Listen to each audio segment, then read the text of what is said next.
Hi there, it's Nicole for Lawn Fawn, and today I'm going to share this see-through For You Dear acetate card. This is created with an actual acetate card, and what's so great about this is the For You Dear stamp set is perfect because there is a front and a back image, meaning that all these cute little reindeer heinies, and then of course the one reindeer that's facing front, when opened up, they've got the whole other view on the inside. There's a front and a back. So this is a great stamp set if you want to do some sort of see-through design. I love this stamp set. I think they're so cute that they can hang over, and you can kind of create a great inside out type of card with this stamp set. I'm going to start by stamping the deer for this stamp set. When I originally started this, I really thought I would just use the deer and do the deer all the way across my border. And as I got to working on my card, one, I realized I needed more deer. I only did 3 to begin with. I need a front and a back for each.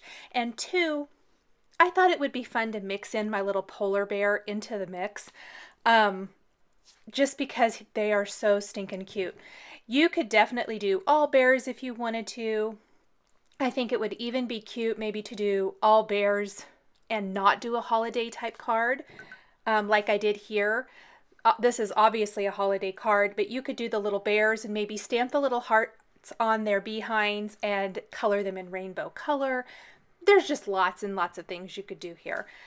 So I am stamping all of my deer on a scrap piece of paper here, and then I'm going to start coloring them in.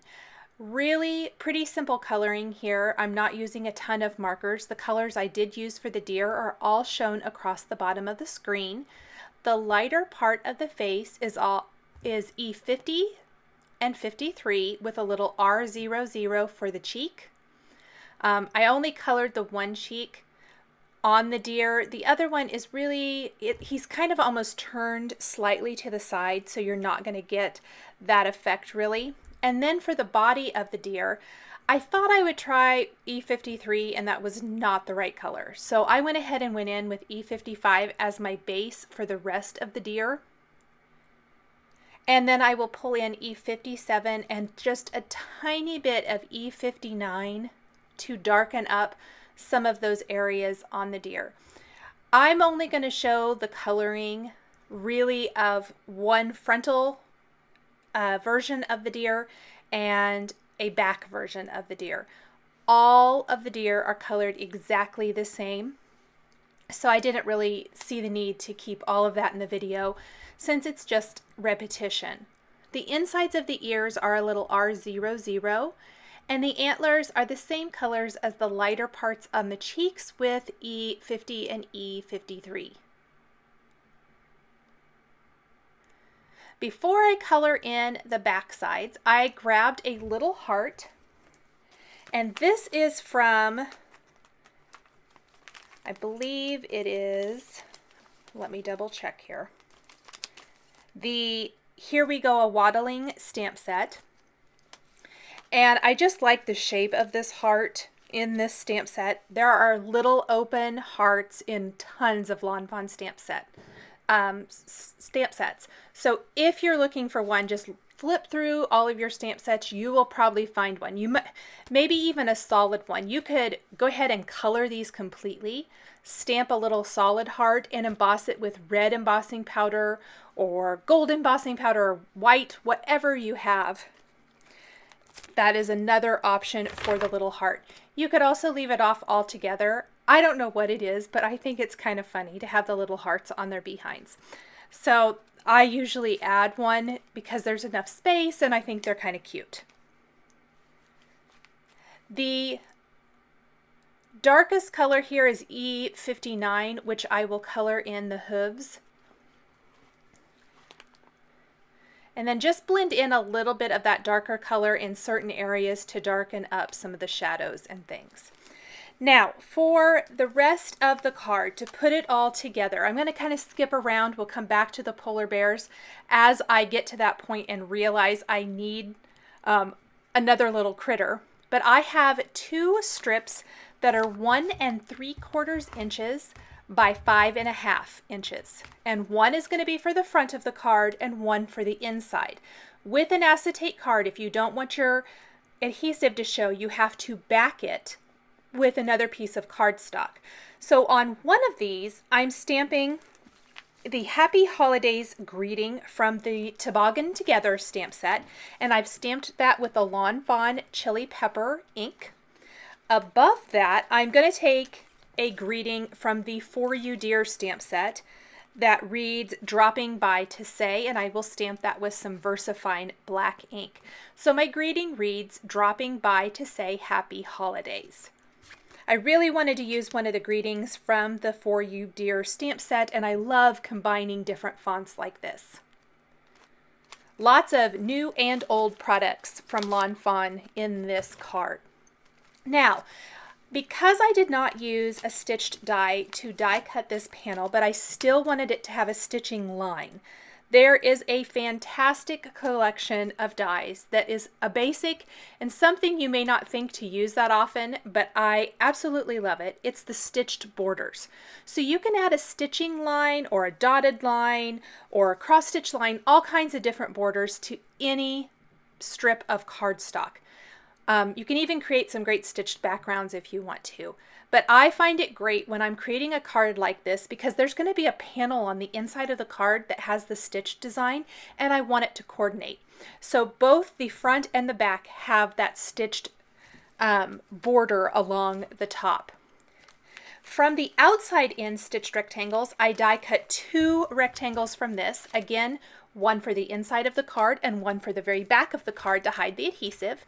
I've masked off just one side because I'm using the snow from the Snow Cool stamp set and stamping it across the top of this background, which what I love is this is going to be visible when the card is shut. It is also visible when you open up the card. And I've stamped that about 1.5 times. That's why I had a little masking paper there so that it didn't go all the way to the edge. I will heat set all of my little falling snow images. This is the perfect falling snow image. I've used it so many times. I absolutely love this. And I've used the Lawn Fawn white embossing powder. I've mentioned it before, but this is my absolute favorite white embossing powder. Lawn Fawn really nailed it with this. I'm a little picky about my white embossing powders, and this is bar none my favorite. I really love it. It's nice, bright white.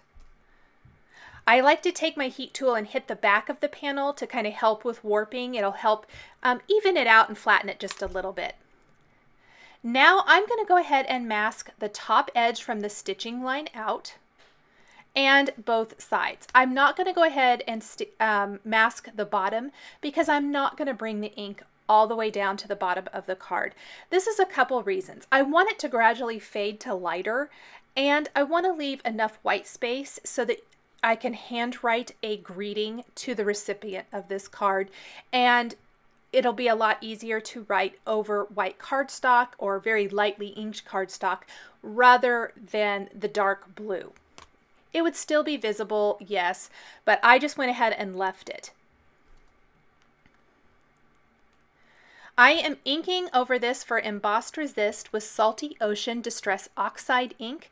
I think the Distress Oxide inks are fantastic on regular cardstock. This is Neenah 110-pound weight cardstock, something I normally probably wouldn't use for Distress ink just because it's a little trickier. I tend to go to watercolor cardstock or Bristol Smooth cardstock, but the Distress Oxides are so forgiving. I absolutely love that about them, and I think they work really well on regular cardstock, so I use them a lot just with regular cardstock instead of using that specialty cardstock. You want to make sure and buff off any of the embossed areas. You can see that definitely brings out the white of the embossing powder, and I really buffed this really well, making sure any excess ink got wiped up. And then I can peel off my masking, and this leaves a nice white border all the way around. Just creates another element. It almost gives it a matted look to the card. I'm going to pull all my elements together now and start putting my card together. I've got my clear card base, and I am going to start by attaching the front greeting border to the front of the card, lining it up with the bottom of the card, and then I want to add my inside panel, because this is just going to kind of help show where I'm putting everything. With a clear card, it can be a little tricky. I'm also going to back that front panel with the other strip that we added the stitching line to, and then later on I will put the back panel on. The best way I've thought of to adhere all my little critters is with the Xyron. This is going to put a nice coat of flat adhesive, but it's going to make them all over sticky, the whole back of them sticky, so that when I attach them, they aren't going to be popping up, if that makes sense. Plus, there's no liquid glue to come out from underneath and maybe mess up my acetate. So I thought of using the Xyron, and it worked perfectly. It worked exactly how I wanted it to. I'm going to pop the little guy here who is staring forward, the only one that is going to be looking outside of the card. And then I went ahead and put another one there. All you have to do is flip the card open and line up the inside pieces. How awesome is this? It just is so awesome that there is a front and a back to these. So not only when the card is closed do you see these cute little guys, but when you open it, you're not going to see any either plain cardstock if you've die cut another piece of cardstock to cover it up, but you're going to see cute colored critters. Now this is about the time I realized I didn't have enough to cover the whole front of my card. And I decided to go ahead and adhere all of my reindeer. And then I will take the polar bear and stamp him on some cardstock and add him to the card. So add this last little backside to the front.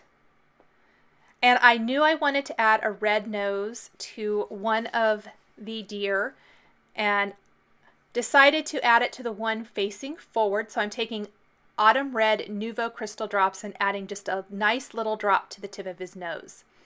For my bear, I am using some warm gray markers to color him. They're listed along at the bottom of the screen. Warm Gray 5 is the darkest color, which I laid down first. Just in a few areas, I wanted to definitely have some shadowing. Then I blended that out with Warm Gray 1, and I'm going to go back over the whole bear then with Warm Gray 00. Now, at this point, I hadn't added the little heart to his hiney yet. I'm going to do that after I'm done coloring. The light gray is so gray, I can definitely color over it, no problem. So I'll grab the little heart, stamp that, and color that in with some red markers, just like I did for the deer. And the little pink cheeks on him show up really well, as I think, too. Little pink for the insides of his ears. I'm going to go ahead and die cut the bear then. And just like the deer, I'm going to run these through my Xyron and then place them with the backside on the front of the card and his little face on the inside. And I like to start with the face part because that tucks under a little bit so it looks like he's hanging over the edge. And that way I can line it up perfectly. So there's their little backsides. So stinking cute. And when you open it up, beautiful. You're not going to see anything ugly on the inside. They're nice finished critters. I wanted to add some bright red thought bubbles, and Lawn Fawn has so many in lots of different stamp sets. So I'm taking a combination. The Hello and the large heart thought bubble are from the Into the Woods stamp set. The smaller heart, round heart bubble is from Cheery Christmas, and the two rectangular heart thought bubbles are from Love Letters. I stamped those all with chili pepper ink, die cut them with the coordinating heart bubble dies. And then I'm sticking those on the inside of the card. So this is another element that is visible when you open up the card. There is not a front and a back to these images. So instead of putting them on the front and having to back them with white cardstock, Instead, they're a see-through element that you can see from the front of the card, but are still visible on the inside. I think it would even be cute to stamp a little reindeer down near the bottom edge of the inside of the card from any of the other Lawn Fawn stamp sets that feature a deer and have another little deer inside. I think that would be cute too. Finishing details, I'm going to add some glossy accents to the hearts on the back end of each of the animals. This gives them a nice little glossy finish, including the one on the inside. And then I'll take a black glazed pen to the eyes and nose, the eyes on the polar bear and the noses on all of the critters. And then add that rectangle to the back of my card for a nice finished look. You can always stamp that with a handmade by stamp that you might have in your collection, or handwrite your name on the back so the recipient knows that you made it. Here is my finished acetate card. This is a great see-through design using the For You Dear stamp set. Thanks for joining me today for this card featuring Lawn Fawn stamps and dies. The supplies I used to create my card are listed and linked below the video here on YouTube. Here are a couple more cards featuring Lawn Fawn you might be interested in. Thanks for watching, and we'll catch you next time.